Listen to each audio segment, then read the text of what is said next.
पिछले कुछ दिनों में लोगों ने मुझसे कई तरीके के सवाल पूछे कि क्या हम अपने स्टॉक को एक्सेल में मेंटेन कर सकते हैं, हमने कितना स्टॉक खरीदा, कितना बेचा, उसके बाद कितना स्टॉक हमारे पास बचा, इन सबको हम एक्सेल में किस तरीके से मेंटेन कर सकते हैं। तो चलिए जानते हैं कि कैसे बहुत ही सरल तरीके से एक्सेल में आप अपने स्टॉक को मेंटेन कर सकते हैं।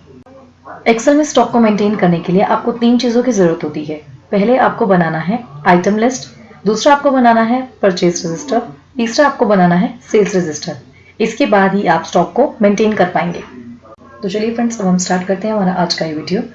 तो इस तरीके से हमने यहाँ पे शीट तैयार की है जहाँ मैंने परचेज के लिए 3 कॉलम्स बनाए हैं, date, item name and unit.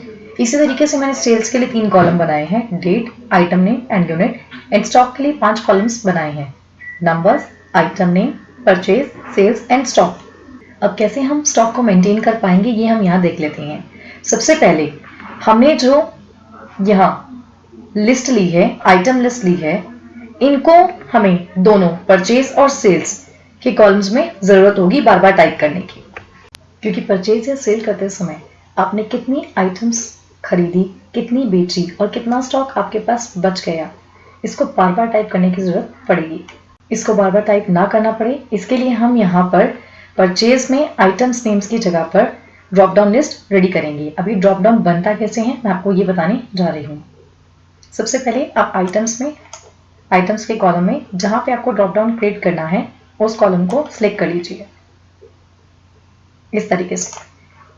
इसके बाद आप डेटा में जाइए, डेटा में जाकर डाटा वैलिडेशन पे क्लिक कीजिए। डाटा वैलिडेशन पे क्लिक करते ही एक बॉक्स आपके सामने ओपन होगा इस तरीके से। अलाउ में लिस्ट को सिलेक्ट कीजिए। सोर्स में आपका आएगा जहां से आप ड्रॉप डाउन बनाना चाहते हैं। तो आइटम नेम्स यहाँ पे मेंशन है स्टॉक में।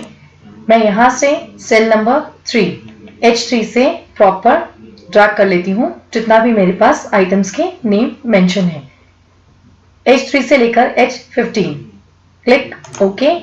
आपका ड्रॉप डाउन इस तरीके से रेडी है। ड्रॉप डाउन का मतलब होता है कोई भी चीज अगर आपको बार बार रिपीट में लिखनी है तो आप उसका एक ड्रॉप डाउन बना सकते हैं, ताकि इस तरीके से हर सेल के ऊपर एक कर्सर आता है जिससे कि आप चेक कर सकते हैं आपके पास कौन कौन सी आइटम्स हैं। तो आप यहाँ देख सकते हैं हमने कुछ आइटम्स हैं जो यहाँ हम ऐड करेंगे।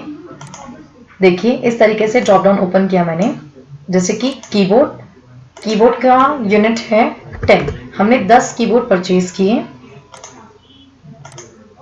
100 माउस परचेज किए,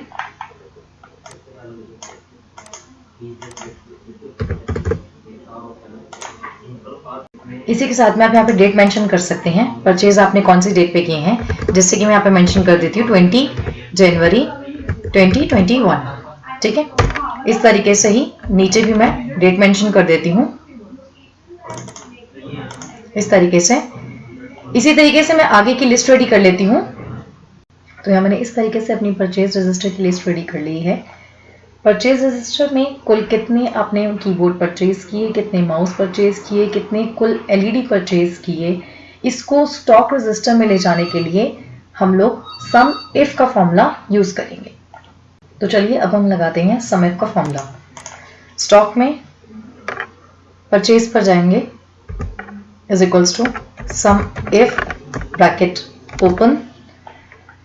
ओपन करते ही range comma criteria comma sum range. Range का मतलब आपका परचेज का आइटम लिस्ट का प्रॉपर कॉलम, यानी कि टोटल जो भी आइटम्स हैं आप परचेज में लिखेंगे वो पूरा आपका हो जाएगा रेंज, कॉमा क्राइटेरिया का मतलब आप अपनी आइटम लिस्ट में से किस चीज को कैलकुलेट करना चाहते हैं, उसकी वैल्यू देखना चाहते हैं, आप उसको क्राइटेरिया में लेंगे। तो यहाँ मैं ले लेती हूँ कीबोर्ड। आप अगर लिखना चाहते हैं तो डबल इन्वर्टेड कॉमर्स में कीबोर्ड पे लिख सकते हैं, अदरवाइज आप सेल ले सकते हैं। H के कॉलम में 3rd नंबर पे H3 पे कीबोर्ड, कॉमा सम रेंज मतलब जो आपने आइटम्स ली हैं उनकी यूनिट को हम लेंगे रेंज, सम रेंज इस तरीके से। And then bracket close, enter. तो देखिए यहाँ पे कीबोर्ड की जो वैल्यू है एग्जैक्ट वैल्यू आपको मेंशन हो जाएगी। टोटल 25 कीबोर्ड आपने परचेज किए हैं। इसी तरीके से हम बाकी की परचेज की वैल्यूज को भी मेंशन कर लेंगे। तो देखिए जब मैं इसको यहाँ से ट्रैक करती हूँ तो जैसे ही मैंने इसको ड्रैग किया तो ऑटोमेटिकली यहाँ पे नेक्स्ट वैल्यू की जगह जो आपका सेल है वो चेंज हो जाता है। तो इसके लिए अब हम फर्स्ट वाले सेल पे जाएंगे वापस से, और जो वैल्यूज आपकी हैं B3 से लेके B28 इसको आप फ्रीज कर देंगे, क्योंकि हमें वैल्यूज चेंज नहीं करनी है। तो फ्रीज का होता है F4। अगेन सेम चीज आप सम रेंज की वैल्यूज को भी फ्रीज करेंगे, क्योंकि अगर मैं इसको चेंज करती हूँ, नीचे ड्रैग करती हूँ, तो ऑटोमेटिकली यहाँ पे नीचे C4 हो जाएगा, जबकि मेरी वैल्यू C3 से स्टार्ट हो रही है। तो इसको भी मैं फ्रीज करूंगी F4 से, देन एंटर, और अब आप इसको यहां से ऑटोमेटिकली ड्रॉप डाउन कर लीजिए। तो अगर हम यहां से इसको ड्रैग करते हैं तो हमारा जो है सेल नंबर वो चेंज नहीं होगा और आपकी जो वैल्यूज हैं वो बिल्कुल सही आएंगी। इसी तरीके से अब हम सेल्स में ड्रॉप डाउन लिस्ट रेडी करेंगे। तो ड्रॉप डाउन लिस्ट रेडी करने के लिए मैंने आपको पहले भी बताया था, आप अपना कॉलम सेलेक्ट कीजिए आइटम का, देन क्लिक डाटा, डाटा के बाद डाटा वैलिडेशन पे क्लिक कीजिए। डाटा वैलिडेशन के बाद आपका बॉक्स ओपन होगा लिस्ट। अगेन लिस्ट पे क्लिक करने के बाद सोर्स में आप अपने आइटम नेम की कॉलम को ऐड करेंगे proper, and then click okay. तो इस तरीके से आपका ड्रॉप डाउन रेडी हो जाएगा। तो अब हम यहाँ पे कुछ वैल्यूज को ऐड करते हैं। देखिए कि मैंने कितनी चीजें सेल की। तो जैसे कीबोर्ड मेरे 25 थे, 25 कीबोर्ड मैंने परचेज किए, यहाँ मैंने 5 कीबोर्ड सेल कर दिए।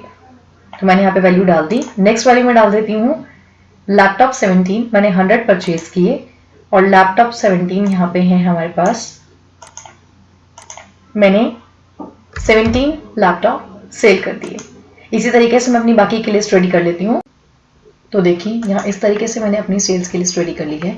आप चाहें तो सेल्स की डेट भी मेंशन कर सकते हैं, जैसे कि मैंने सेल कौन सी डेट पे की है, 25 जनवरी 2021 को। इस तरीके से आप डेट अपना मेंशन कर सकते हैं सेल्स का। इसके बाद अब स्टॉक रजिस्टर में सेल्स की एंट्रीज को हम कैसे ले जाएंगे।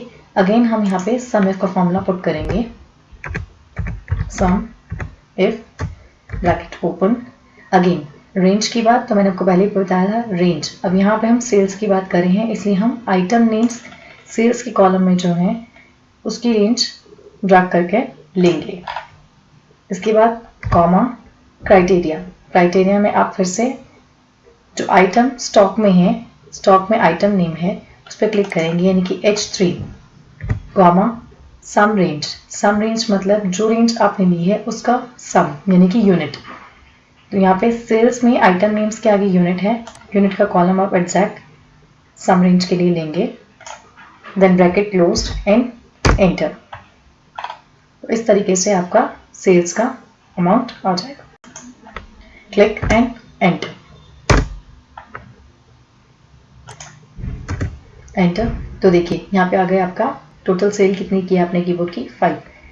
स्टॉक रजिस्टर में कीबोर्ड परचेज कितने किए थे, 25, एंड सेल कितने किए हैं, 5। इसी तरीके से हम इस अमाउंट को नीचे ड्रैग कर लेंगे, लेकिन ड्रैग करने से पहले आप सेम सेल को फ्रीज करेंगे। 5 पे क्लिक कर E2 से लेकर E27 F4 प्रेस करेंगे, फ्रीज करेंगे, ताकि जब आप इसको ड्रैग करें तो इसकी वैल्यूज चेंज नहीं हो।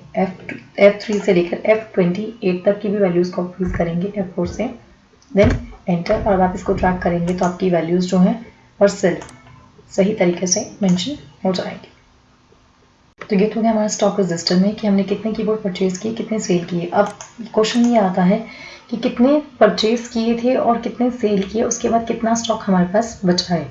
तो बचे हुए के लिए हम लोग यहाँ पे फॉर्मूला पुट करेंगे, is equals to stock register का जो सेल है परचेज, यानी कि I3 माइनस कितना सेल हुआ है, J3, एंटर 20, यानी कि हमारा 25 हमने परचेज किए थे कीबोर्ड, 5 हमने सेल किए, 25 का स्टॉक अभी हमारे पास बचा हुआ है।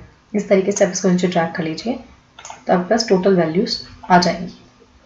इसके बाद अगर आप ये जानना चाहते हैं कि आपके स्टॉक में कौन सी चीज़ कम हो गई है या कम रह गई है, तो उसके लिए आप यहाँ पे फॉर्मूला पुट कर सकते हैं हाइलाइट्स का, जिससे कि आपको ऑटोमेटिकली पता चल जाएगा कि कौन सी चीज़ आपके स्टॉक में कम रह गई है।